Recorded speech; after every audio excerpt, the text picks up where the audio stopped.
सत्सङ्गत्वे निस्सङ्गत्वं निस्सङ्गत्वे निर्मोहत्वं निर्मोहत्वे निश्चलतत्वं निश्चलतत्वे जीवन्मुक्तिः पुनरपि जननं पुनरपि मरणं पुनरपि जननी जठरे शयनम् इह संसारे बहुदुस्तारे कृपया पारे पाहि मुरा.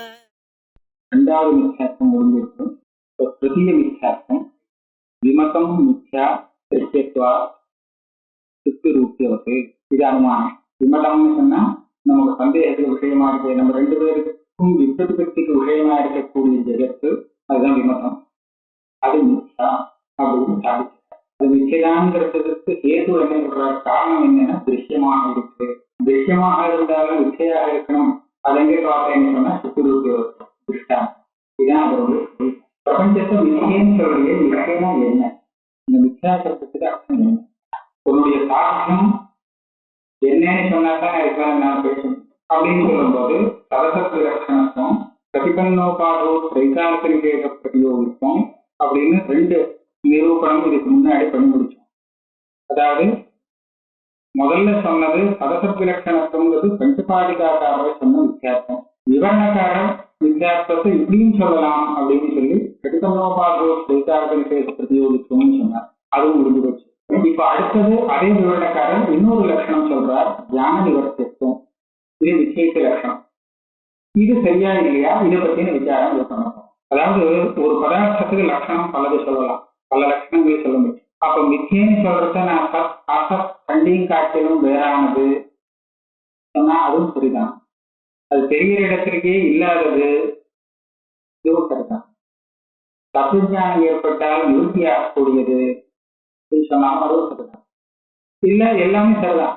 ஆனா இதுல இப்ப நம்ம நிரூபணம் பண்றதுக்கு என்ன இருக்குன்னு சொன்னா, இந்த லட்சணம் கரெக்டா வருமா வராதா, எங்கேயாவது அதிவியாப்தி அவ்வியாப்தி இந்த தோஷங்கள்லாம் இருக்கா இல்லையா அப்படின்னு விசாரம் பண்ணி சரிதான்னு தீர்மானம்.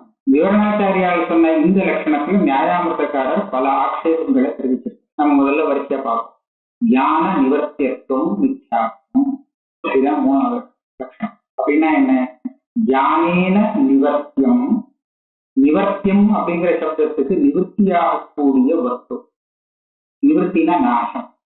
நாசமாகக்கூடிய வஸ்து இருக்கு, அது நிவர்த்தியம்னு சொல்றோம். அது நாசமாகறதுக்கு காரணம் எதுவோ அந்த காரணத்தை சொல்லி அந்த காரணத்தினால இது நாசமாகக்கூடியது.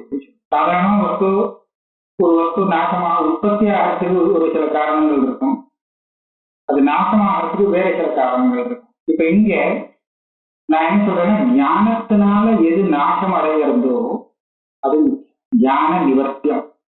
ஞானத்தினால நாசத்தை அடையக்கூடியது இது மித்யா. மித்யாவுக்கு ஒரு லட்சணம் சொன்னார், ஞான நிவர்த்தியத்துவம் மித்யா. இந்த லட்சணம் சரியா? நியாயவட்டக்காரர் சொன்னால் முதல்லயே தப்பு. எப்படின்னா, ஞானத்தினால நிவர்த்தியாக கூடியதாக இருந்தால் அது மிச்சையாக இருக்கணும்னு லோகத்துல பிரதிநிதி இல்லை. ஒரு ஞானம், ஒரு விஷயத்தை நம்ம பாக்குறோம், அந்த வஸ்து தெரியுது, இந்திரியத்தினால அந்த வஸ்து ஞானம் ஏற்படும். சித்த நேரத்துக்கு நம்ம திரும்பி வேற ஒரு சிந்தனை மனசா வந்துடும். அப்ப ரெண்டாவது ஞானம் வந்தது, முதல் ஞானம் போயிடும். உத்தர ஞானம் பூர்வ ஞானம். முதல்ல ஒரு வஸ்துவை பார்க்கணும், அப்புறம் இன்னொரு வஸ்து பார்க்கணும். இன்னொரு வஸ்துவை பார்க்கும்போது முதல் வஸ்து தெரியல இல்லையா? அப்ப ரெண்டாவது ஞானம் வரும்போது பூர்வ ஞானம் போயிடுறது, விநாசத்தை அடைஞ்சு விடுறது. பூர்வ ஞானம் விநாசத்தை அடையறதுக்கு காரணம் உத்தர ஞானம் தான் சொல்றார் நையாயிக்கார். அப்ப என்னாச்சு, ஒரு ரெண்டாவது ஞானத்தினால பூர்வ ஞானம் போறதுன்னு சொல்லும் போது அது உத்தர ஞானத்தினால பூர்வ ஞானம் நாசம் அடையக்கூடியதாக இருக்கு இல்லையா? அப்ப அது ஞான நிவர்த்தியம் தானே. அதை யாராவது நிச்சயம் சொல்லுவாரா? சரியான ஞானம், அது சரியான ஞானமாக இருந்தாலும் அதுக்கப்புறம் வேற இன்னொரு ஞானம் வந்தால் அந்த ஞானம் போயிடும். அப்ப ஞானத்தினால நிவர்த்தி ஆகக்கூடியது மித்யா அப்படின்னு நீ ஒரு லட்சணம் சொன்னா இது சரியாயிடுச்சு. என்ன சொல்றதுன்னா, அதிவியாப்திங்கிற தோஷம் வரும். உத்தர ஞான நிவர்த்தியே பூர்வ ஞானே அதிவியாப்தி. ரெண்டாவது அப்புறமா வரக்கூடிய ஞானத்தினால நிவர்த்தியாகக்கூடிய முதல் ஞானம் இருக்கு, அது தியான நிவர்த்தியமாக இருக்கு, ஆனால் மிச்சையாக இல்லை. அதனால நீ சொல்ற லட்சணம் அங்க அதிவியாப்தி உள்ளதாக இருக்கு. அது மாத்திரம் இல்ல, ஜெகத்து பூரா மிச்சைதானே அத்வைதி மதத்துல. அப்படின்னா ஜெகத்துல எல்லா பதார்த்தமும் தியானத்தினால நாசத்தை அடையக்கூடியதாக இருக்கணும். அப்பதான் இந்த லட்சணம் சரின்னு சொல்லணும். ஆனா அப்படி சொல்ல முடியாது. ஒரு கடம் இருக்கு, அந்த கடம் உடஞ்சு போச்சு. எப்படி உடஞ்சதுன்னு சொன்னா, ஏதோ அது மேல ஒரு உத்தரவாதம் விழுந்தது, மேல ஒரு பெரிய கல் விழுந்துருக்கு, கடம் உடஞ்சு கொடுத்து நாசம் அடைஞ்சது. இப்ப இந்த கடம் நிச்சயா இல்லையான்னு கேட்டா நிச்சயம்னு சொல்லணும். இந்த கடம் நாசமாகறதுக்கு காரணம் அது மேல முக்கரங்கிறது விழுந்தது. முக்கரங்க ஆயுதம் விழுந்ததுதான் அது நாசமாகறதுக்கு காரணம். இந்த கடம் தியானத்தினால நாசமாகிறதா, உக்ரபாதத்தால் நாசமாகுதா? நிச்சயமா உக்ரபாதத்தால் தான் நாசமா இருக்கு. யாருமே இந்த கட்டம் தியானத்தினால போச்சு சொல்லுவோம். நீ என்ன சொல்ற? நிச்சய லட்சணம் தியானத்தினால எது நாசமாகவும் அதுதான் மிச்சா அப்படின்னு சொன்ன. இந்த கட்டம் தியானத்தினால நாசமாகும். நாம பார்க்கிற பிரபஞ்சத்திலே அநேகமாக எந்த பதார்த்தம் இந்த மாதிரி தியானம் ஏதோ ஒரு சில பதார்த்தங்களை விட்டுட்டு பாக்கி எந்த பதார்த்தமும் தியானத்தினால நாசமாகிறதாக தெரியல. தியானத்தை தவிர அது நாசமாகிறதுக்கு பலவிதமான காரணங்கள் நமக்கு தெரியுது. அதனால இதெல்லாம் தியான நிவர்த்தின்னு சொல்ல முடியாது. அதனால கடாதிகள்ல தியான நிவர்த்தித்துவ லட்சணம் வராததுனால இந்த லட்சணத்தை அவ்வியாப்தின்னு தோஷம் சொல்லலாம்.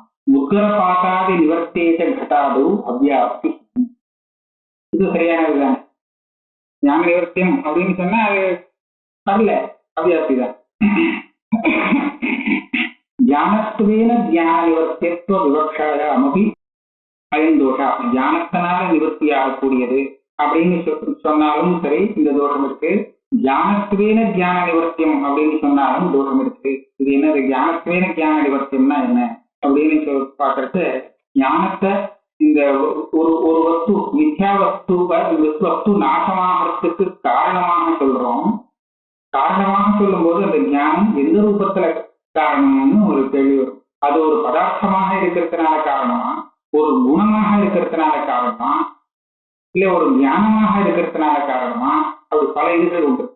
எந்த ரூபத்துல அதை காரணமாக சொல்லணும்? இப்ப தியானத்துவேன ரூபேன அது ஞானம் அப்படிங்கிறதுனால அது காரணம் அப்படின்னு சொன்னால், உத்தர ஞானத்தினால பூர்வ ஞானம் நிவர்த்தி ஆகுதுன்னு சொன்னாலே அந்த பூர்வ ஞானத்துல அதிவியாப்திய வாரணம் பண்ணலாம். அப்படின்னா சரியா புரியுது. அதாவது ஒரு ஞானம் வந்ததுன்னா அதுக்கப்புறம் இன்னொரு ஞானம் வந்தால் அந்த ஞானம் போயிடும்னு சொல்றோம் இல்லையா? அப்படின்னு சொன்னார் இல்லையா? அது அதுக்கப்புறம் ஏற்படக்கூடியது ஒரு ஞானமாகத்தான் இருக்கணும்னு நியமம் இல்லை. அதுக்கப்புறம் வேற ஒரு இச்சை வந்தாலும் போயிடும். வேற ஒரு துவேஷம், ஆத்மகுணம், சுகம் துக்கம் எது வந்தாலும் முன்னாடி உள்ளது போயிடும். ஒரு விஷயம் நம்ம மனசுல 2 க்ஷணம் தான் இருக்குமா? அப்படின்னா அந்த விஷய ஞானம் இருக்கு, மனசுல 2 க்ஷணம் இருக்கும், அதுக்கப்புறம் நாசமாகும். எது நாசம் பண்றதுன்னு சொன்னா அதுக்கப்புறம் வேற இன்னொன்னு அங்க வந்துடுறது. அது என்னதுன்னு சொன்னா அது வேற ஒரு ஞானமாக இருக்கலாம், அல்லது இச்சையாக இருக்கலாம், துவேஷமாக இருக்கலாம், சுகமாக இருக்கலாம், துக்கமாக இருக்கலாம். இதெல்லாம் ஆத்மகுணம். அந்த ஆத்மகுணம்னு சொல்றாங்க. எந்த ஆத்மகுணம் வந்தாலும் அதுக்கு முன்னாடி ஏற்பட்ட ஆத்மகுணம் போயிடும். துக்கம் ஏற்பட்டு விட்டோம்னு சொன்னா சுகங்கிறது போயிடும். இத்தனை நாள் இருந்து எங்க போச்சு, அதுவும் இருக்கட்டும் இதுவும் இருக்கட்டும் சொல்ல முடியாது. அது இது வந்தால் அது போயிடும். அது 2 க்ஷணம் தான் இருக்கும். சுகம் துக்கம் இது எல்லாமே நெய்யாய் காலத்துல கூட 2 க்ஷணம் தான் மாறிட்டு இருக்கும். அப்புறம் வேற வேறதான் புதுசா வந்தாகணும். நிரந்தரமாக ஸ்திரமாக சுகம் ஒன்றும் கிடையாது. அப்படி பார்க்கும்போது அந்த ஒரு ஞானம் நிவர்த்தியாகிறதுக்கு காரணமானது அதுக்கு அப்புறம் ஏற்படக்கூடிய ஞானம்தான் சொல்ல முடியாது. ஞானமாகவும் இருக்கலாம், வேற ஒரு இச்சாதிகளாகவும் இருக்கலாம். அப்போ அதுக்கு அப்புறம் வரக்கூடிய ஞானம் காரணம்னு சொல்லக்கூடாது. ஞானத்துவேன காரணம் சொல்லக்கூடாது. ஆத்மகுணம்னு சொல்லணும். ஆத்ம விசேஷ குணம், யோகிய விபு விசேஷ குணம் சொல்லணும். அதுவும் இருக்கா சொல்றதுன்னு சொன்னா, இந்த ஆகாசம் இருக்கே, ஆகாசத்தினுடைய குணம் சப்தம்னு சொல்றாங்க. இந்த சப்தம் இருக்கே, இந்த சப்தம் தனக்கு அப்புறம் வரக்கூடிய சப்தத்தினால நாசமாயிடும். முதல் சப்தம். இந்த சப்தம் எப்படி உண்டாகுது, அது எப்படி நம்ம காதல விழுறதுன்னு சொன்னா அதுக்கு ஒரு பிரக்கிரியை வச்சுருக்கா இந்த நெய்யாய்கா. ஒரு இடத்துல நாம் ஒரு கையை தட்டினோம் அப்படின்னு சொன்னா இந்த கை தட்டுறதுங்கிற இந்த சஞ்யோகம் இருக்கு. இந்த சஞ்யோகத்தினால ஆகாசத்துல ஒரு சப்தம் உண்டாகிறது. இந்த சஞ்யோகங்கிறது நிமித்த காரணம், சமவாய் காரணங்கிறது ஆகாசம். அந்த ஆகாசத்துக்கும் இந்த கையுக்கும் ஒரு விதமான சஞ்யோக விவாதங்கள்லாம் ஏற்பட்டிருக்கு. இது அபவாய் காரணம். இது மூலமாக ஆகாசத்துல ஒரு சப்தம் உண்டானது. எங்க உண்டாயிருக்கு? நான் கை தட்டின இடத்துல உண்டாயிருக்கு. இந்த உண்டான சப்தத்தினுடைய சுபாவம் என்னன்னா, இது தான் மாத்திரம் உண்டாயிட்டு இருக்காது, இது அடுத்தபடியா இன்னொரு சப்தத்தை உண்டு பண்ணுவான் தனக்கு பக்கத்துல. அது தனக்கு பக்கத்துல இன்னொரு சப்தத்தை உண்டு பண்ணும், அதுக்கப்புறம் இன்னொரு சப்தத்தை உண்டு பண்ணும். இப்படி அலாலையா வந்து இந்த சப்தமானது நம்ம காதுல ஒரு சப்தம் உண்டாகுமே, அந்த சப்தத்தை தான் நம்மளால சேர்க்க முடியும். காதுக்குள்ள எந்த சப்தம் உண்டாகுதோ அதைத்தான் நம்ம ஸ்ரோத்திரேந்திரியத்தினால சிரவணம் பண்ணோம். அது முதல்ல உண்டான சப்தம் இல்லை. கைதட்டினத்தினால உண்டான சப்தத்தை நேரடியாக நம்ம சேர்க்காமல் அதிலிருந்து உண்டான சப்தம், அதிலிருந்து பரம்பரையா உண்டாயிருக்கிற சப்தத்தை தான் நம்ம சேர்க்கணும். இது அவளுடைய பிரக்கிரியா, அலையா வருது. அப்படி வரும்போது ஒரு சப்தம் இன்னொரு சப்தத்தை உண்டு பண்ணியாச்சுன்னா அந்த சப்தம் போயிடும். அப்ப அந்த சப்த நாசத்துக்கு எது காரணம்? உத்தர சப்தம் காரணம். அந்த சப்தம் எந்த ஒரு சப்தத்தை உண்டு பண்ணினதோ அந்த இரண்டாவது சப்தமானது தன்னை உண்டு பண்ணிய காரணமா இருக்கக்கூடிய சப்தத்தை நாசம் பண்றது அப்படின்னு வச்சிருக்காங்க.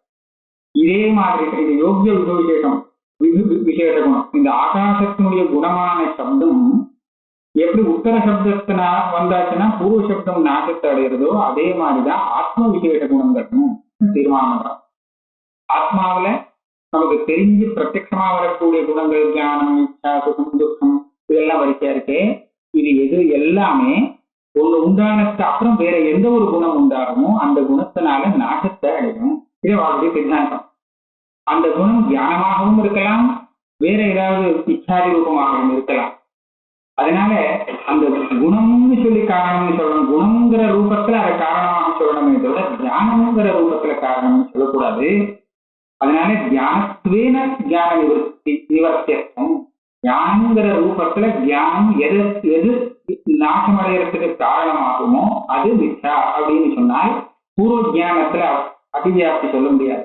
ஆனால் இந்த பாகங்களை தூக்கி போட்டு உடஞ்சதே ஒரு கட்டம், இந்த கட்டத்துல அவ்வியாப்திங்கிற தோஷம் எப்படியும் இருக்கவே இருக்கு. ஏன்னா இது தியானத்தினால நிவர்த்தியே ஆகல, பாராங்கள் போட்டத்தினால இது உடஞ்சதே தவிர ஞானம் வந்து விநாயகருக்கு அடைஞ்சதாக சொல்லவே முடியாது.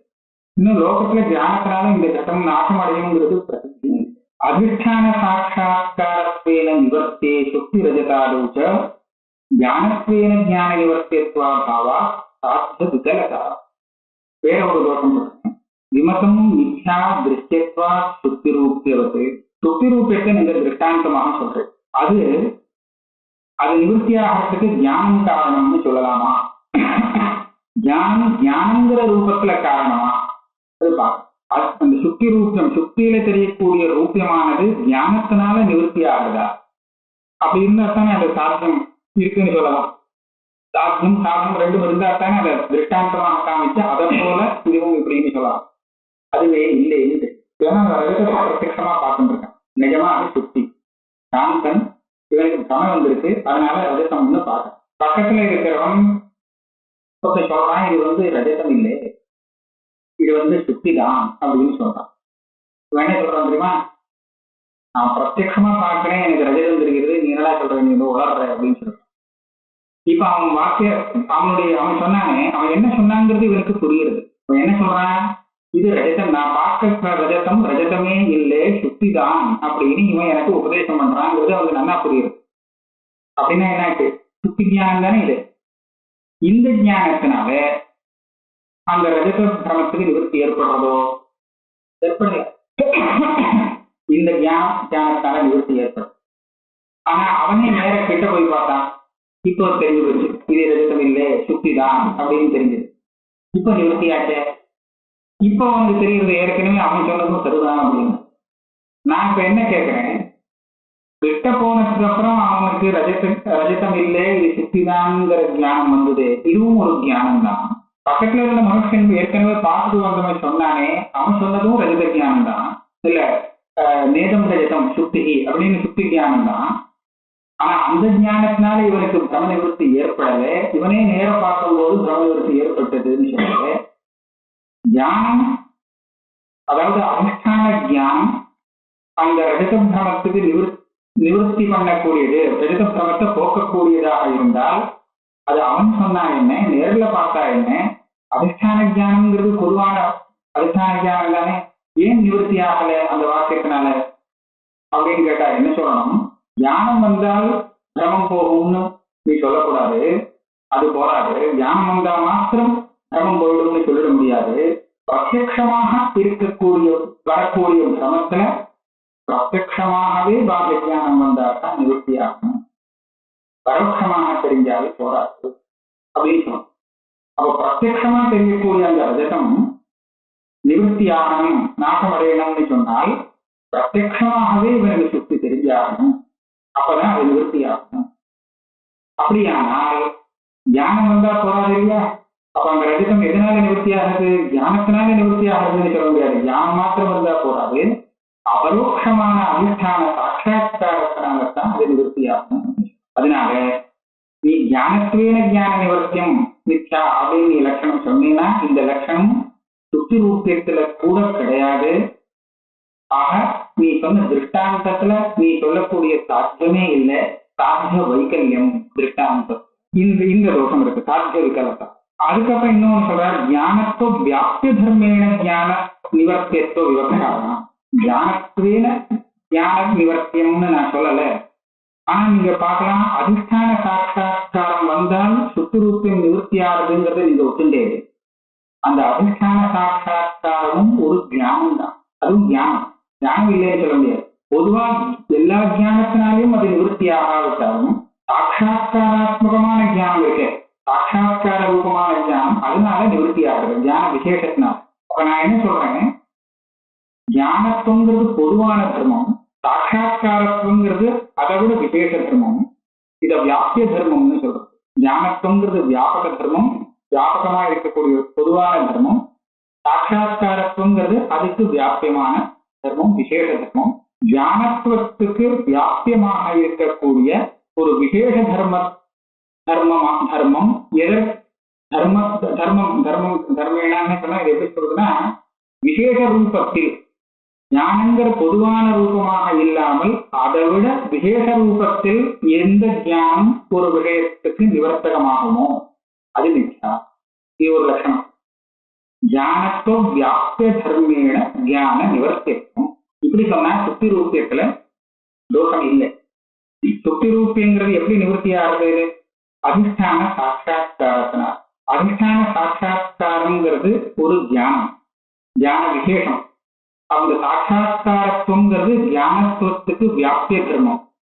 இந்த வியாபிய தர்மத்தை கொண்டு இந்த சாட்சா்காரம் அந்த ரஜதத்துக்கு நிவர்த்தகமாக இருக்கிறதுனாலே இந்த ஞான நிவர்த்தியத்துவங்கிற சாட்சியம் அங்க இருக்கு, சுத்தி ரஜதத்துல இருக்கு. அதனால இந்த திருஷ்டாந்தம் சரிதான், வைக்கல்யம் இல்லை இப்படி சொல்லலாம். ஆனால் வேற தோஷம் வருது. எங்க சொன்னா சம்ஸ்காரத்துல அபிவியாசம். சம்ஸ்காரம்னா என்னன்னு கேட்டா, ஒரு விஷயம் நமக்கு ஞாபகம் வருதுன்னு சொன்னா, ஞாபகம் வர்றதுக்கு இதுக்கு முன்னாடி நம்ம அனுபவிச்சிருக்கணும். அனுபவிச்சது மாத்திரம் போறாது, அந்த அனுபவத்தினால நமக்கு ஒரு சம்ஸ்காரம் ஏற்பட்டிருக்கணும். அப்பதான் அந்த சம்ஸ்காரத்தை கொண்டு அந்த விஷயத்தை நம்மளால மறைக்க முடியும், ஸ்மரணம் பண்ண முடியும். அப்படின்னா அனுபவத்தினால உண்டாகக்கூடியது, மறுபடியும் அந்த விஷயத்தை ஸ்மரிக்கிறதுக்கு காரணமாக இருக்கக்கூடியது சம்ஸ்காரம். அது சம்ஸ்காரம்னு சொல்றோம். அது ஒண்ணு இருக்கு, அதீந்திரியமான விஷயம். இதுல ஒரு சில மதபேதங்கள் இருக்கு. அனுபவம் ஏற்பட்டது, அதுலேருந்து சம்ஸ்காரமும் உடனே வந்துருக்கு. இந்த சம்ஸ்காரம் நம்ம கிட்ட தூங்கிட்டு இருக்கும், ரொம்ப நாள் கழிச்சு அதை எப்போது முழிச்சுக்கும். அது முழிச்சுக்கிறதுக்கு பல காரணம், உத்போதம்னு சொல்லுவா. அந்த சம்ஸ்காரம் கிளம்புறதுக்கு பல காரணங்கள் இருக்கு. அந்தந்த காரணங்கள்னால அது முழிச்சுக்கும். முழிச்சுன்னா உடனே அந்த ரொம்ப நாள் முன்னாடி நடந்த அந்த சம்பவத்தை ஞாபகப்படுத்தும், ஸ்மரணத்தை ஏற்படுத்தும். இதான் உத்புத்த சம்ஸ்காரம், அந்த விஷய ஸ்மரணத்துக்கு காரணம். இங்க என்ன ஒரு விசேஷம்னு கேட்டா, ஒரு தடவை அந்த சம்ஸ்காரம் ஸ்மிருதியை உண்டு பண்ணி எடுத்தோம்னு சொன்னால் அந்த ஸ்மிருதியால அந்த சம்ஸ்காரம் விநாசத்தை அடைகிறது. இது ஒரு விஷயம். எல்லாரும் ஒத்துள்ள விஷயம் இல்லை, ஆனா சில பேர் சொல்றாங்க. இது சொல்லலாம் மாட்டி, ஒரு தடவை ஒரு விஷயத்தை இவன் ஞாபகப்படுத்தி விட்டான்னா, இவனுக்கு ஞாபகம் வந்துடுத்தோன்னு சொன்னா இவனுக்கு அந்த ஸ்மரணம் வரத்துக்கு காரணமான சம்ஸ்காரம் போச்சு. அந்த சம்ஸ்காரம் விநாசத்தை அடையிறது. தப்புன்னு சொல்ல முடியாது. நீங்க என்ன தப்பு சொல்லலாம்னா, அப்படி சம்ஸ்காரம் விநாசம் ஆயிடுச்சுன்னு சொன்னா மறுபடியும் இவனால நினைச்சு பார்க்க முடியாதுன்னு கேட்பேன். ஆனா சம்ஸ்காரம் போய் தேவைப்படுது. அதுக்கு அவன் என்ன சொல்லுவா, இப்போ இவன் நினைச்சு பார்த்தானே இந்த ஸ்மரணம் இருக்கே, இதுவே இன்னொரு சம்ஸ்காரத்தை உண்டு பண்ணு.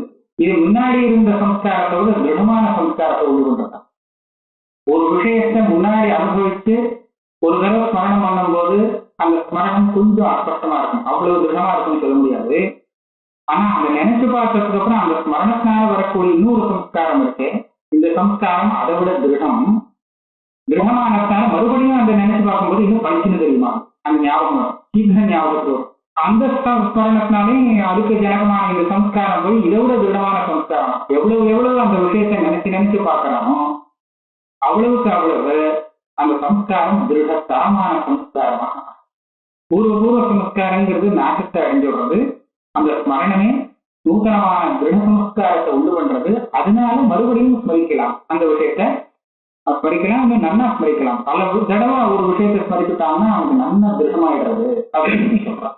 இது இருக்கு. இது எல்லாரும் ஒத்துந்த விஷயம் இல்லை, இதுக்கு வேற மாறுதலான பட்சங்கள்லாம் இருக்கு. ஆனா இந்த பட்சத்தை எடுத்துக்கும் போது அந்த ஸ்மிருதியால சம்ஸ்காரங்கிறது விநாசத்தை அடையிறதுன்னு சொன்னோம் இல்லையா. ஸ்மிருதிங்கிறது ஒரு ஞானம் தானே, ஞான விசேஷம். ஞானத்துவங்கிறது சாமானிய தர்மம், ஸ்மரணத்துவம் ஸ்மிருதித்துவங்கிறது விசேஷ தர்மம். இந்த ஸ்மிருதிங்கிற ரூபத்துல இந்த விசேஷ தர்மத்தை கொண்ட இந்த ஞானமானது அந்த சம்ஸ்காரத்தை நாசம் பண்றது.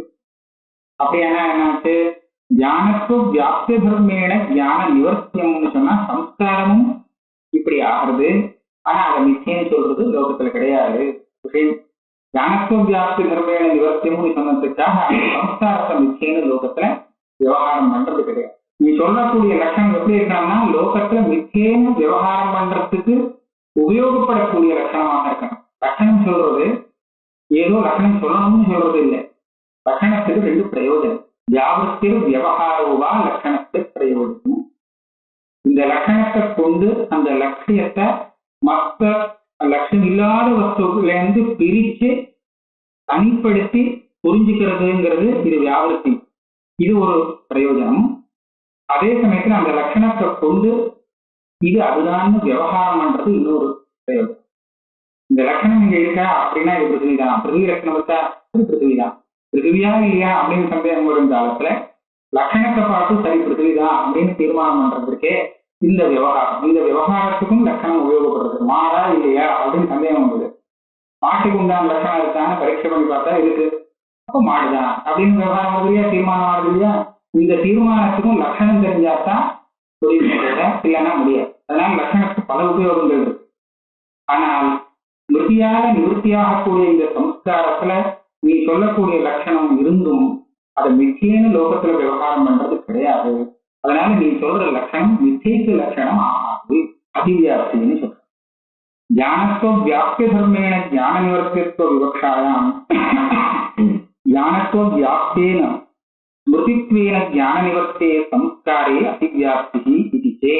நியாயாவதுக்காரர் இதையும் கொஞ்சம் விஸ்தாரப்படுத்திருக்கார். ஆனா அந்த இதுக்குள்ள எல்லாம் அடங்கிடுது சார். அந்த அவருடைய ஆட்சேபங்கள் எல்லாமே இதுக்குள்ள அடங்கினது ஆயிடுறது. அதனால இதுக்கு பதில் சொல்லிட்டா எல்லாம் சரியா போகும் அப்படின்னு சித்திக்காரன் நினைக்கிறேன். பிரதானமா இப்ப பண்ணின ஆட்சேபம் என்னன்னு சொன்னா, ஞானத்தினால நிவர்த்தியாகக்கூடியது நிச்சயாக இருக்கணுங்கிற அவசியம் இல்லை.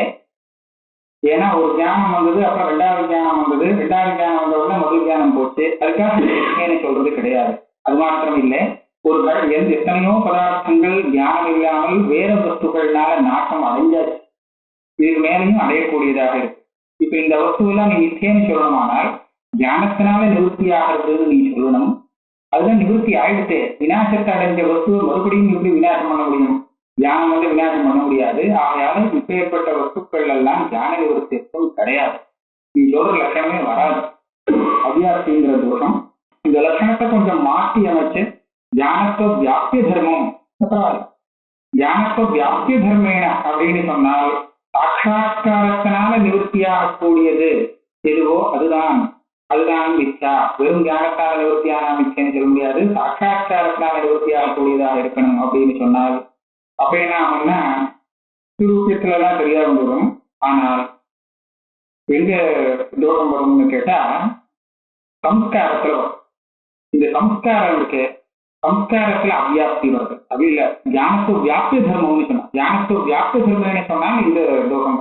சாட்சா்காரத்துன்னு சொல்லிட்டா நமக்கு சரியா போட்டுருது, அது ஞானத்துல எடுத்துட்டு போற ஞானத்துவத்துக்கு விசேஷ ஒரு ஞான விசேஷத்தினால எது நிவர்த்தி ஆகுது அவ்வளவு பொறுத்து புரிஞ்சுக்கும். வெறும் ஞானத்தினால இல்ல, பொதுவான ஞானத்தினால நிவர்த்தி ஆகவும் இல்லை, ஞான விசேஷத்தினால எது நிவர்த்தி ஆகக்கூடியதோ அது மிச்சா அப்படின்னு சொன்னால் அதுவும் தப்பு. ஏன்னா ஸ்மிருதியால சம்ஸ்காரம் விநாசத்தை அடையறதுன்னு லோகத்துல இருக்கு, அந்த சம்ஸ்காரத்தை மிச்சைன்னு சொல்றது இல்லை. அதனால நீ ஞான நிவர்த்தின்னு சொன்னது சரியான மிச்சா லட்சணம் ஆகாது. இல்ல அப்படி இல்லை, சமஸ்தலத்துல சில சமயம் ஸ்மிருதியாக இருக்கலாம் பரோட்ச சமத்துல, ஆனா பிரத்யட்சமாவே பிரமம் ஏற்படுற இடத்துல அந்த ஸ்மிருதின்னு சொல்ல முடியும். பரோட்சமாக இப்ப எதிர்த்து அது எப்படி உண்டாகுதுங்கிறத பத்தி மேல சர்ச்சை பண்ண போற, நான் கொஞ்சம் சொல்றேன். இப்ப எதிர்த்தா போல ஒரு வஸ்து இருக்கு, இந்த வஸ்து ரஜதம் இல்லை, ஆனா இவன் ரஜதம்னு இவனுக்கு பாக்குறான். இப்படி பாக்குறதுக்கு என்ன காரணம், எப்படி பாக்குறான் அப்படின்னு சொன்னா நையாயிக்கன்னு சொல்லக்கூடிய ஒரு மார்க்கம் இருக்கு. 5 மார்க்கம் இருக்கு இதுல. ஆத்மக்ஷாதிகி, அதக்ஷாதிகி, அக்ஷாதிகி, அன்னிதாட்சாதிகி, அனிர்வச்சனிச்சாதின்னு பிராச்சீனமா 5 மார்க்கங்கள் இருக்கு. நையாயிக்கன்னு சொல்றது எப்படின்னு கேட்டா எழுத்தா போல இருக்கக்கூடிய வஸ்துவுக்கும் இவனுடைய இந்திரியத்துக்கும் சன்னிகர்ஷங்கிறது சம்பந்தம் ஏற்பட்டது. ஆனால் தோஷம் இருக்கிற காரணத்தினால அந்த வஸ்துவை அவன் சரியானபடி கிரகிக்கல. தோஷம் வஸ்துவை தான் காமிக்கிறது இந்த இந்திரிய சன்னிகர்ஷம். இந்திரிய சம்பந்தம் ஏற்பட்டால் அந்த வஸ்து தெரியுது, ஆனா அந்த வஸ்து எந்த ரூபமாக இருக்கோ அந்த ரூபத்துல தெரியல, அதை மறைக்கிறது தோஷம். அதுல சுத்தித்துவங்கிற அம்சம் தெரியல. இது எழுத்தா போல இருக்கக்கூடிய ஒரு வஸ்துன்னு தெரிகிறதே தவிர சுத்தியாக அது தெரியல. அதுக்கப்புறம் இந்த தோஷம் என்ன பண்றதுன்னு சொன்னா அந்த ரஜதத்தோடு இதுக்கு ஒரு சாதசியங்கள் இருக்கு இல்லையா, இதுவும் பலவலாம் இருக்கு, ரஜதம் பலவலாம் இருக்கும். இந்த ரஜதத்தினுடைய சம்ஸ்காரத்தை கலப்பி விடுறது. இவன் ஏற்கனவே ரஜத்தை பார்த்து இருக்கிறதுனால அந்த அனுபவத்தினால ஏற்பட சம்ஸ்காரம், இன்னும் பல காரணங்கள், இந்த சம்ஸ்காரத்தை எல்லாம் இதை கலப்பி விடுறது. கலப்பி விட்டா ரஜத ஸ்மரணம் வந்தது. ரஜத ஸ்மரணம் வந்ததுக்கு அப்புறம் ஆஹா இதுவே ரஜதம் தானே அப்படின்னு இதுல அந்த ரஜத பிரமத்தை உண்டு பண்றது. ரஜத ஞாபகம் வந்தது, பலவன் இருக்கிறேன், அதே மாதிரிதான் எனக்கு இதுவே ரஜதம் அப்படின்னு இதையே ரஜதமாக பிரமத்தை உண்டு பண்றது அப்படின்னு நையாயிகா சொல்றார். அதாவது ரஜதம் இல்லாதது ரஜதமாக தெரிகிறது, இது பிரத்யட்சமா தெரியுது. இந்திரிய சன்னிகிரகம் அது இது தெரியறதுக்கு காரணமாகவும் இருக்கு. ரஜத தியானம் மரணாத்மகமான தியானமும் காரணமாக இருக்கு. இது அனிதாட்சாதிவாதம். அனிர்வச்சனீய க்ஷாதிவாதத்திலையும் பாக்கியெல்லாம் இருக்கு, ஆனா இங்கேயே அந்த ரஜதமும் உண்டாகிறதுன்னு சொல்றான். அதுதான் எல்லாரும் ஒத்துக்க முடியல, சிரமப்படுறான்.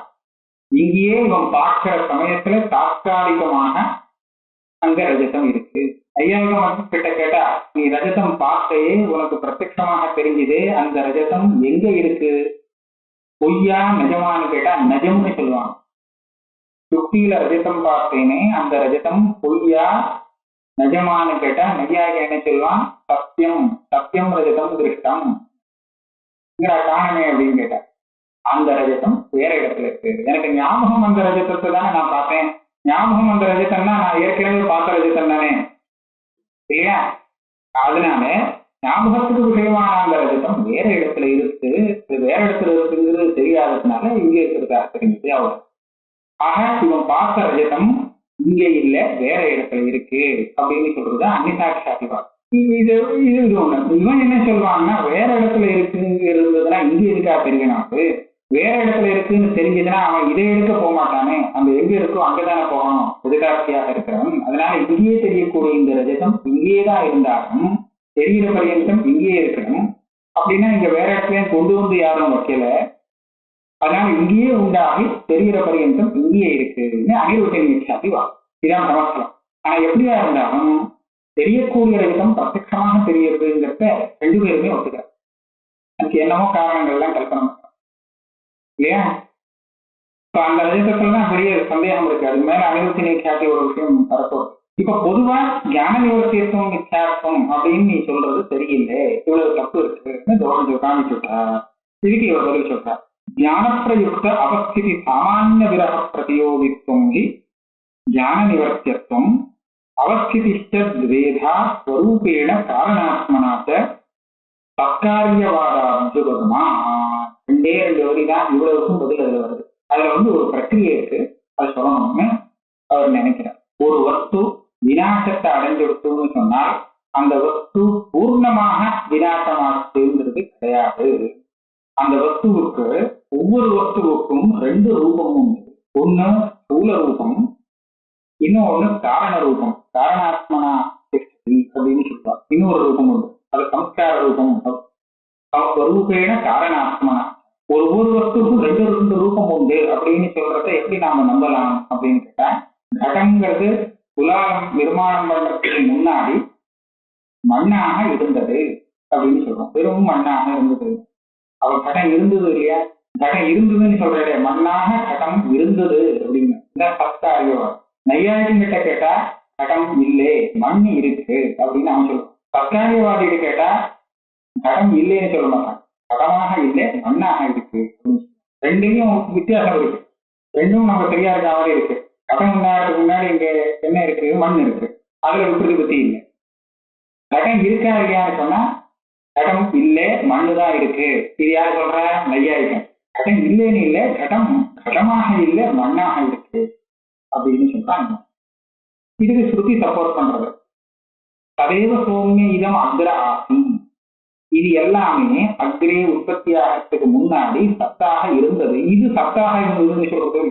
அப்ப இதுவும் சத்தும் ஒண்ணுன்னு தெரியுறதே, அதனாலதான் இது சத்தாக இருந்ததுன்னு சொல்றது. இதுதான் சத்காரியவாதம். இப்ப இந்த சத்காரியவாதத்துல நாம பார்த்தோம்னா, கடங்கிறது உற்பத்தி ஆகிறதுக்கு முன்னாடி தன்னுடைய காரண ரூபம் மண்ணுங்கிற ரூபம் இருக்கு, அந்த ரூபத்துல இருந்தது. ஆனா கடங்கிற ரூபத்துல இல்லை. ஆக ஸ்தூல ரூபம் இல்லை, அதுக்கு காரண ரூபம் இருக்கு. ஆக கடத்துக்கு ரெண்டு ரூபம். கடம் உண்டானதுக்கு அப்புறம் அது கட ரூபமாக இருக்கு. அப்போ மண் ரூபமாக இல்லையா, மண் ரூபமாகவும் இருக்கு. அப்போ மிருது ரூபமாகவும் இருக்கு, கடரூபமாகவும் இருக்கு. ரெண்டு ரூபத்துல அந்த கடம் இருக்கு. ஆக கடத்துக்கு ஸ்வரூபம்னு ஒண்ணு, ஸ்தூல ரூபம் ஒண்ணு, காரண ரூபம்னு இன்னொன்னு. இந்த ரெண்டு ரூபத்துல சத்தம் உண்டு. முத்திரபாகம் போட்டு உடைச்சாச்சுன்னா அதனுடைய ஸ்தூல ரூபம் போகுமே தவிர காரண ரூபம் போகாது. அது பிரத்யட்சமா பார்க்கலாம். இடம் உடைஞ்சு கொடுத்து, ஆனா அதனுடைய சகலங்கள்லாம் இருக்கு, மண்ணெல்லாம் பாக்கி இருக்கு, அதெல்லாம் இன்னும் போகல. அப்ப அதனுடைய இன்னொரு ரூபம் காட்டுன்றதே பாக்கி இருக்கேன். கடங்கிறது மொத்தமா போயிடல. இதுதான் நிரன்வய விநாசம் சான்வய விநாசம் அப்படின்னு பேசுவார். பௌத்தாய்க்கு எப்படின்னு கேட்டா நிரன்வய விநாசம். ஒரு வஸ்து விநாசம் ஆயிடுச்சுன்னு சொன்னா அதனுடைய எந்த சேஷமும் அங்க இருக்கு இல்லை. இல்லைன்னு சொன்னா இதான் நிரன்வய விநாசம். உடஞ்சு போனதுக்கு அப்புறம் அதனுடைய சேஷங்கள் இருக்கு அப்படின்னு சொன்னால், விநாசமானதுக்கு அப்புறம் சேஷம் இருக்குன்னு சொன்னால் இது சான்வய விநாசம். இப்ப சான்வய விநாசம்னு சொல்றது அதுல இருக்க இன்னொரு ரூபத்துல அது இருந்துட்டு இருக்கு. ஒரு ரூபம் போனாலும் வேறொரு ரூபம் இருக்கு, காரண ரூபம்ங்கிறது ஒண்ணு இருக்குன்னு சொல்றோம். இப்போ இந்த பிரக்கிரியை மனசுல வச்சுட்டு பார்ப்போம். இவன் முத்திரபாதத்தினால நாசமடைஞ்ச கட்டத்துல தியான நிவர்த்தியத்துவம் வரல அப்படின்னு சொன்னானோ இல்லையோ. இப்ப சித்திகாரர் என்ன பதில் சொல்றார், முத்திரபாதத்தினால அந்த கடத்தினுடைய ஸ்தூல ரூபம் வேணும்னா நாசம் அடைஞ்சதுன்னு சொல்லலாம். ஆனா கடத்தினுடைய இன்னொரு ரூபம் இருக்கே அது நாசம் அடைஞ்சதாக சொல்ல முடியாது. அதனுடைய சேஷம் இருந்துட்டே இருக்கு, இன்னொரு ரூபம் இருந்துட்டே இருக்கு.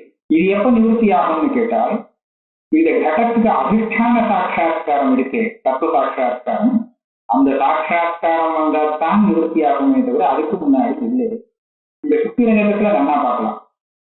சுத்தியை தெரிஞ்சின்ற உடனே இதுக்கு முன்னாடி தெரிஞ்சிட்டு இருந்த அந்த ரஜதத்தினுடைய சேஷம் ஏதாவது இருக்குமோ, இருக்கவே இருக்காது.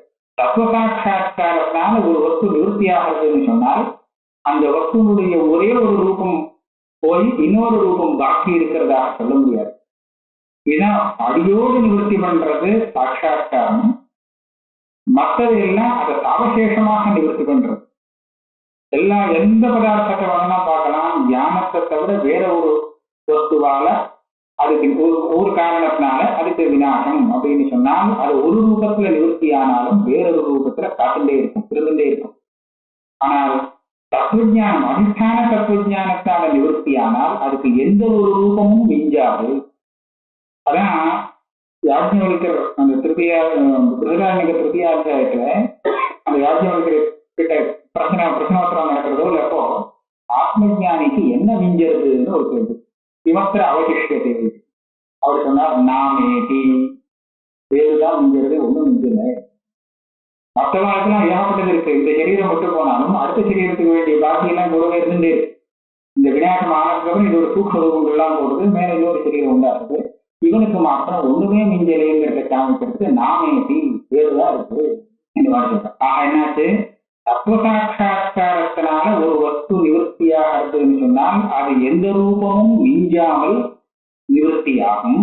வேற காரணத்தினால நிவர்த்தியானால் அது ஒரு ரூபத்துல நிவர்த்தியானாலும் வேறொரு ரூபத்துல இருந்துட்டே இருக்கும். நான் தியான நிவர்த்தியம்னு சொல்றச்ச, தியானம்னா ஏதோ சாமான்யமான தியானம் இல்லை, தத்துவசாட்சா்காரம் தான் எனக்கு விவக்ஷிதமாக இருக்கு.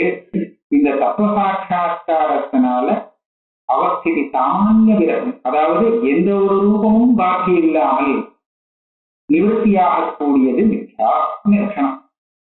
ஞான பிரயுக்த அவஸ்திதி சாமானிய விரக பிரதியோகித்துவம் ஞான நிவர்த்தித்துவம்.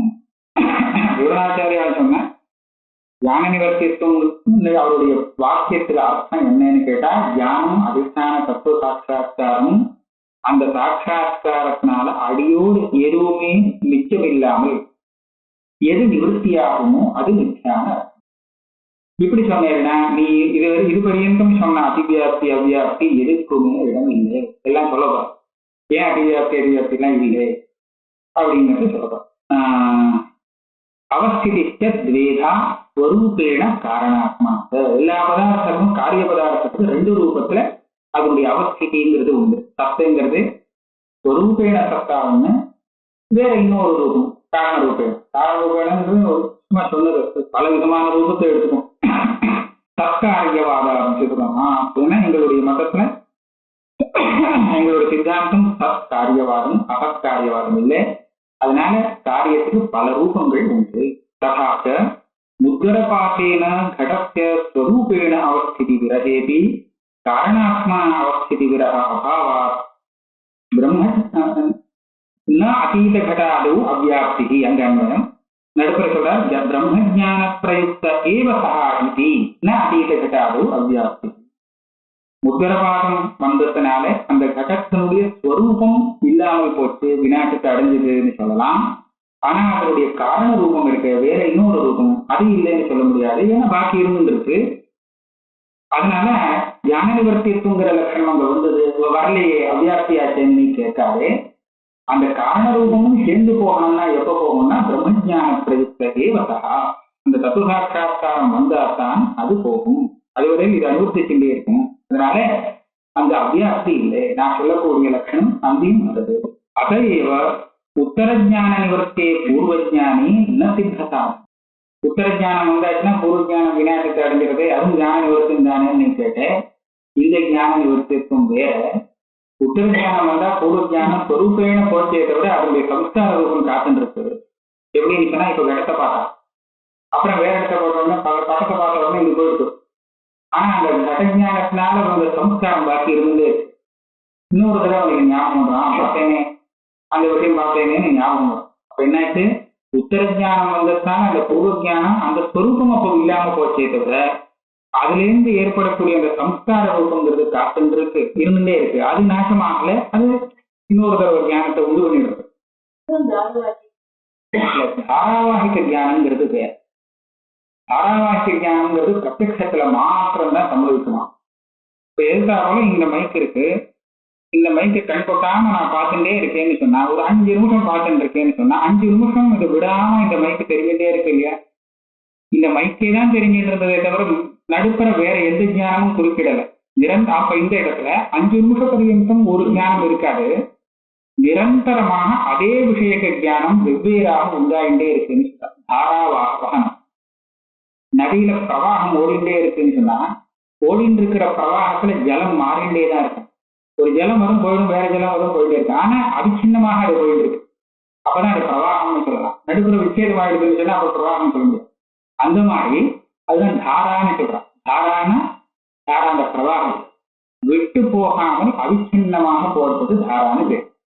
இங்கேயும் இந்த தியானம் தொடர்ந்து வந்துட்டே இருக்கு. அதே தியானம்னு இல்லை, 2 க்ஷணத்துக்கு தியானம் மாறிட்டே இருக்கு, மாறிட்டே தான் இருக்கு. ஆனா அதே சமான விஷயகமான ஞானம் அந்த சன்னிகர்ஷம் தொடர்ந்து இருக்கிற காரணத்தினால மறுபடியும் வருது. வேற நடுப்புற வேற ஒரு ஞானம் எதுவுமே அதுல குறிப்பிடல. அப்படி சொன்னா தாராவாக ஞானம். அது பல ஞானம், அநேக ஞான சமுதாயம். சமுதாயம் சொல்றது கிரமமா வரக்கூடிய ஞானம். உத்தர ஞானத்தினால பூர்வ ஞானத்துக்கு ஸ்வரூப நிவர்த்தி தான் வந்ததே தவிர அதனுடைய சம்பூர்ண ரூப நிவர்த்தி வரல.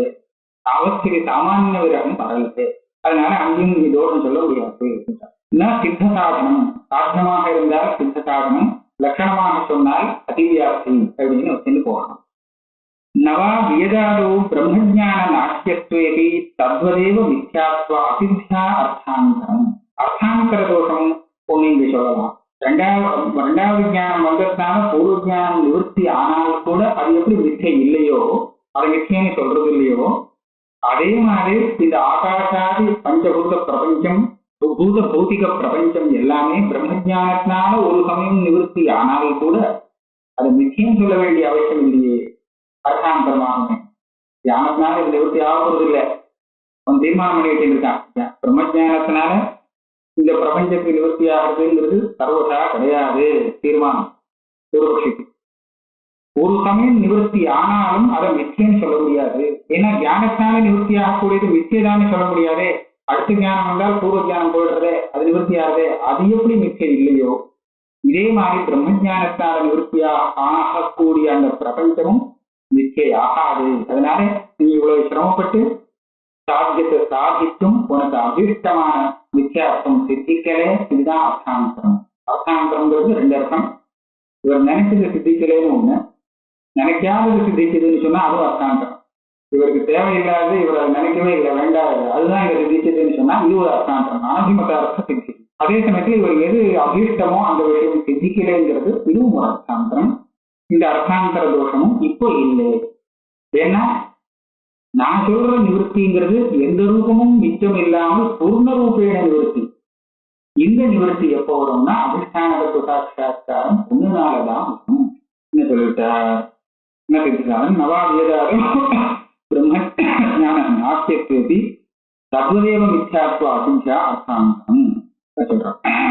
உத்தரஜானேன லீனத்திய பூர்வஜானத்திய காரணாத்மன அவஸ்தானா அவஸ்திதி சாமானிய விரக அனுபவத்தே. உத்தரஜானத்தான பூர்வஜான ஸ்வரூபம் லயமாச்சு, விநாசத்தை அடைஞ்சது. ஆனா அது பூர்ணமாக நிவர்த்தியாக அதனுடைய சம்ஸ்கார ரூபம் அனுவர்த்திக்கிறது. சகவிஷானாதோ அவஸ்திதி சாமானிய விரகேதி சத்திய ஞானயுக்தத்வாபாவா ந அதிவியாப்தி. இதுக்கு மேல ஒரு கேள்வியை நாமளே கிளப்பி விட்டுறோம். சொன்ன லட்சணம் தெரியும். ஞானத்தினால எது பூர்ண ரூபேன நிவர்த்தி ஆயிடுமோ அதுதான். இதில் நான் கேட்கிறேன், ஞானத்தினாலேன்னு கேட்க வேண்டாமே, எந்த ஒரு வஸ்து எந்த ரூபமும் மிச்சம் இல்லாமல் பூர்ணமாக நிவர்த்தி ஆகுமோ அதுதான் மிச்சா சொல்லலாமே. அல்லது நிவர்த்திங்கிற அம்சத்தை கூட எடுத்துவிடலாம். எந்த ஒரு வஸ்து இருக்கவே இருக்காதோ, அதாவது எந்த ரூபத்திலையும் இருக்காதோ அது மிச்சா, இல்லாமல் போகுமோ அப்படி சொல்லுவோம். நிவர்த்தின்னு கூட வேண்டாம். எனக்கு ஞானம் போட்டோம்னா நிவர்த்தின்னு சொன்னா எதனால நிவர்த்தின்னு சொல்லணும், அந்த இது போட்டோம். அதை எடுத்தாச்சுன்னா எந்த ஒரு வஸ்து எந்த ரூபத்திலும் இல்லாமல் போகுமோ அது மிச்சா. இப்படி சொன்னா போதுமே. ஞானத்தினால இல்லாம போகணும்னு நீ ஏன் சொல்ற அப்படின்னு கேள்வி. இவ்வளவு தூரம் போடணுமா? போடணும். அதுக்கு பிரயோஜனம் இருக்கு. எந்த ஒரு வஸ்து எந்த ரூபத்திலும் இல்லாமல் போகுமோ அது மிச்சான்னு சொன்னால் கடப்படாதிகள்ல வரும். ஏன்னா இது ஒரு காலத்துல எந்த ரூபத்திலுமே இல்லாம போகக்கூடியதா இருக்கு மிச்ச ரஜதம் இதுலாம். ஆனால் சசவிஷானத்திலும் இது அதிகம். சசவிஷானம் எந்த ரூபத்தில் இருக்குன்னு கேட்டா எந்த ரூபத்திலையுமே இல்லை. அது வஸ்துன்னு சொல்ல முடியாது. ஆனா சசவிஷானம் எந்த ரூபத்திலையும் இல்லாததுனால எது எந்த ரூபத்திலையும் இல்லாமல் போகுமோ அது மிச்சான்னு சொன்னா சசவிஷானத்துக்கு வந்து சேரும். அதுக்காக இவர் என்ன சொல்றாருன்னா ஞானத்தினால அது அந்த இல்லாம போயிருக்கணும். வேற இல்லாமலே இருந்தா போறாது. சசவிஷானங்கிறது ஞானம் வந்ததுனாலயா இல்லாம இருக்கு? அப்படி இல்லையே, அது இல்லாமதான் இருக்கு. ஞானம் வந்தா வராட்டாலும் இல்லாமதான் இருக்கு. எவங்க அவஸ்திதி சாமானிய விரக பிரதியோகித்துவம்னு சொல்ற இடத்துல அந்த அவஸ்திதி சாமானிய விரகம்னு சொன்னாரு. எந்த ரூபத்திலும் இல்லாமல் போகிறதுங்கிற அந்த அபாவம் ஞான பிரயுக்தமாக இருக்கணும். ஞானத்தினால அது அந்த மாதிரி எந்த ரூபமும் இல்லாமல் பூர்ண ரூபேண நிவர்த்தி அடைஞ்சதாக இருந்தால்தான் மிச்சைன்னு சொல்லணும். தசவிஷானங்கிறது மிச்சை ஆகாது. ஏன்னா அது ஞானம் வந்ததுனால அந்த மாதிரி ஆச்சுன்னு இல்லை, அது அப்படியே தான் இருக்குன்னு சொன்னா இல்லாமலே தான் இருந்துட்டு இருக்கு. நான் சொல்றேன், தசவிஷானாதவு அவஸ்திதி சாமானிய விரகேபி சத்திய ஞான பிரயுக்தத்துவ அபாவாத்து ந அதித்யா. அப்ப அவங்க கேட்பான், சுத்தி ரஜதத்துல சாத்திய வைக்கல்யம் நான் சொன்னேன்.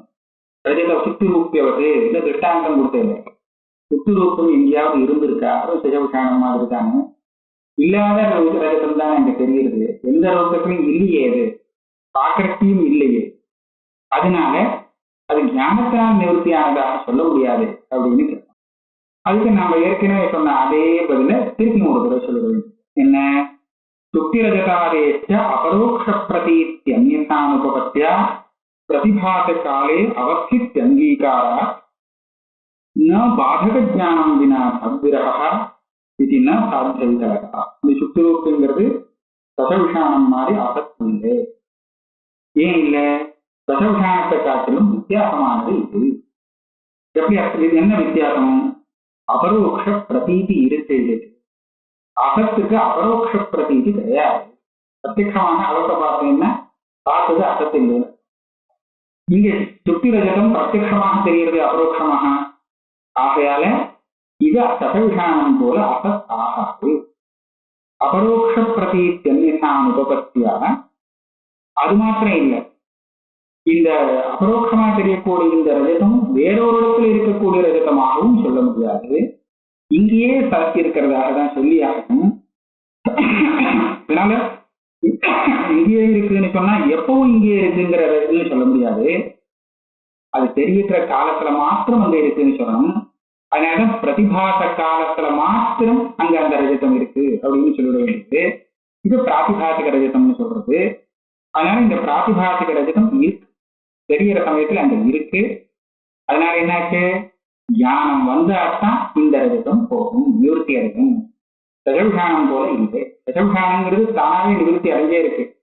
ஆனால் நமக்கு தெரியக்கூடிய ரஜதமானது ஞானம் வர வந்தாத்தான் நிவர்த்தி அடையுமே தவிர இல்லாதான் நிவர்த்தி ஆகாது. அதனால ஞான பிரயுக்த அவஸ்திதி சாமானிய விரக பிரதியோகித்துவம் அப்படிங்கிற இந்த லட்சணம் சுத்திரூப்புங்கிற திருஷ்டாந்தத்துல இருக்கு. ஆகையால திருஷ்டாந்தத்துல சாத்தியம் இல்லையேன்னு கவலைப்பட வேண்டாம். சாத்திய வைக்கல்யம் தோஷம் இல்லை. இந்த விஷயம் உங்களுக்கு நீங்க சொல்ற ஞான நிவர்த்தித்துவம்னு தானே விவரணாச்சாரியர் சொல்லியிருக்கார். அவருடைய அபிப்பிராயம் இப்படிதானா? இது பல பேர் கேட்கிறார். நாங்க தோஷம் சொன்னதுக்கு அப்புறம் நீங்க அந்த லட்சணத்தை பரிஷ்காரம் பண்ணி அந்த தோஷம் இல்லைன்னு சொல்றது. ஆனா நாங்க சொல்லும் போது எந்த கிரந்தத்துல நாங்க தோஷம் சொல்லியிருக்கோமோ அதுல அந்த தோஷம் இருக்கத்தான் இருக்கு. அதுக்கப்புறம் அந்த தோஷம் வராதபடி உங்களுடைய புத்திசாலித்தனத்தினால நீங்க லட்சணத்தை சரி பண்ணிக்கிறீர்கள். ஞான நிவர்த்தித்துவம்னு பொதுவா அவர் சொன்ன லட்சணத்துல நான் சொன்ன தோஷங்கள் வருமா வராதா? வரதானே வரும்.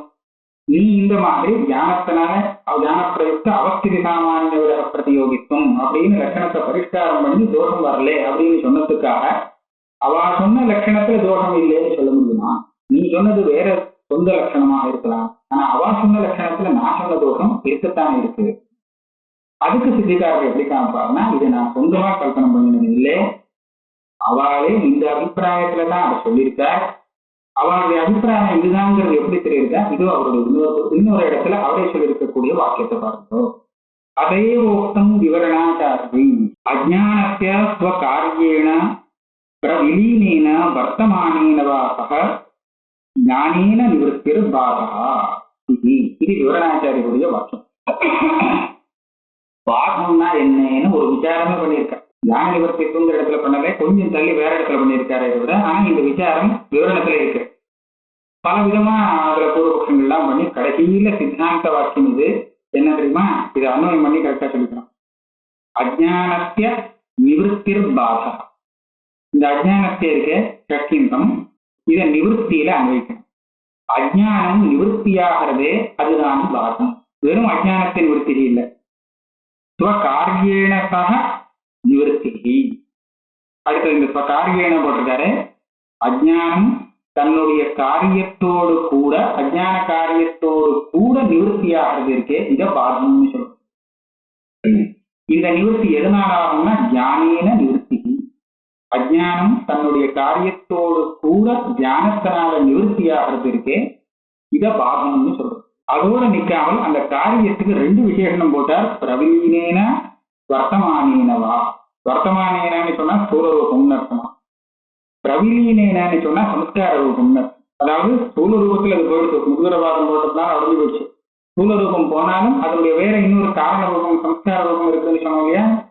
அந்த சம்ஸ்கார ரூபம் ஸ்தூல ரூபம் இது ரெண்டும் சேர்ந்து இந்த ரூபத்திலேயாவது அல்லது அந்த ரூபத்திலேயாவது, மொத்தம் அந்த காரியங்கிறது எந்த ரூபத்திலும் இருக்கக்கூடாது. அந்த காரியத்தோடு சேர்த்து அஜ்ஞானத்தை நிவர்த்தி, இதுதான் பாகம். இப்ப நான் சொன்ன இந்த லட்சணத்தை அவர் நினைக்கிறார். ஞானேன நிவர்த்தின்னு சொன்னதுனால ஞான பிரயுக்த விரக பிரதியோகித்துவம், அவஸ்திதி சாமானிய விரக பிரதியோகித்துவம்னு சொல்றது ரெண்டு விதமான அவஸ்திதி உண்டு. ஸ்வரூபேண அவஸ்திதி, காரணாத்மன அவஸ்திதிங்கிறது. இந்த ரெண்டு அவஸ்திதியும் இல்லாமல் போகணும் அப்படின்னு ரெண்டு அவஸ்திதியும் இல்லாமல் போறது மாத்திரம் இல்லை, அது ஞானத்தினால அஜ்ஞானத்தோட சேர்ந்து அந்த காரியம் போகணும் அப்படின்னு நான் சொன்னேன்.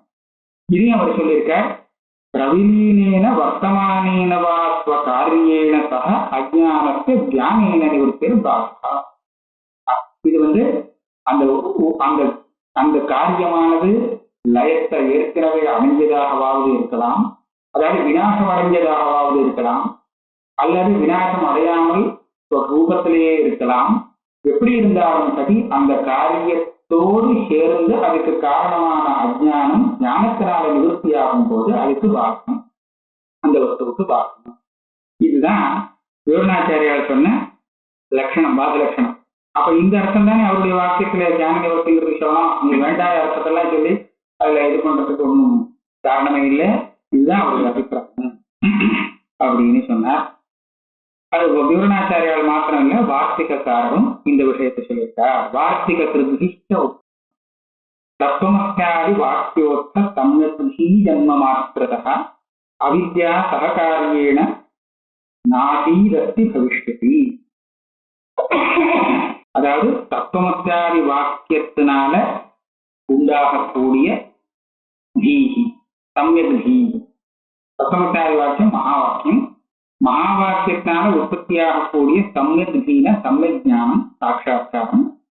அந்த சாட்சா்காரம் உண்டானது மாத்திர ஜன்ம மாத்திரதா, அது உண்டானா போதும், அதுக்கப்புறம் உண்டானதுக்கு காத்து இருக்க வேண்டிய விஷயம் இல்லை. ஜன்ம மாத்திர கிம் பவதி அவித்யா சககாரியேன நாசி, அவித்யா சககாரியேன நாஸ்தி, அவித்யா சககாரியேன ந பவிஷ்யதி, நாசீரஸ்தி பவிஷ்யதி. இது மூணையும் நாவை சேர்த்துக்கணும்.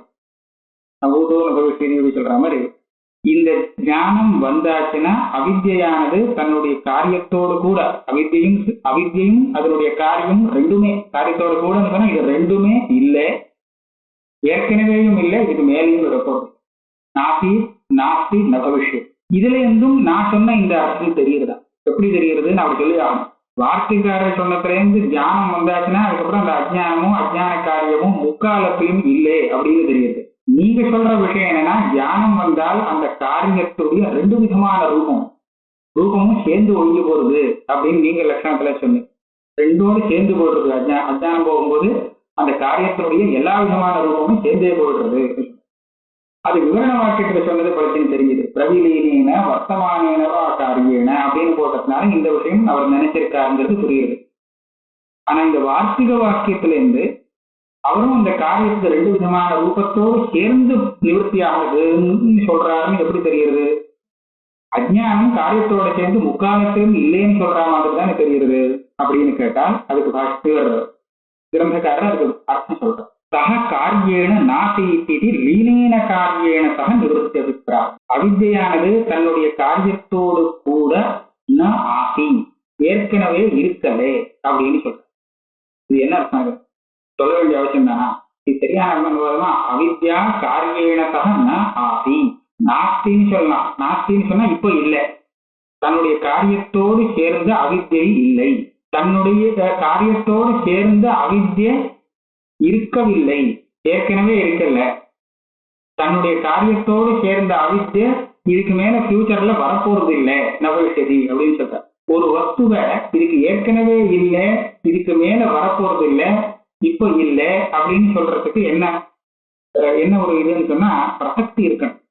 ஏற்கனவே இருந்ததாக பிரசக்தி சொல்லணும். நமக்கு ரஜதம் இது சுத்தி அப்படின்னு தெரிஞ்சாச்சுன்னா இது ரஜதம் இல்லை அப்படின்னு சொல்றோம். ரஜதம் இல்லைன்னு சொன்னா எப்போதும் ரஜதம் இல்லைங்கிறது தான் அதுக்கு அர்த்தம். சுத்திங்கிறது ரஜதம் ஆகாது சொன்னா இப்போ ஆகாதுன்னு அர்த்தமா? இல்ல, ஆகாதுன்னா எப்பவுமே ஆகாதுதான். அது போல இதம் ரஜதம் அப்படின்னு சொன்னாலே போரும். பூர்வம் இதம் நரஜதம், பஷ்டாத் இதம் நரஜதம், இதானியும் இதம் நரஜதம் சொல்ல வேண்டிய அவசியமே இல்லை. ஞானம் வந்ததுக்கு அப்புறம் அவித்யை இல்லை அப்படின்னு சொல்லிட்டாலே போதும். பாகுங்கிறது அதுதான். அப்படி இருக்கும்போது இந்த வார்த்திகக்காரர் காரியத்தோடு சேர்ந்து இல்லை அப்படின்னு சொல்றாரு. அந்த அவித்யைக்காக அந்த நாசீத்திர அந்த பூதகால பிரயோகம் இல்லை, அதனுடைய காரியத்துக்காக அந்த பிரயோகம் பண்றார். இந்த அவித்யுடைய காரியங்கள்ல பல காரியங்கள் ஏற்கனவே நாசமடைஞ்சதாக இருக்கும் ஒரு ரூபத்துல, ஸ்தூல ரூபத்துல.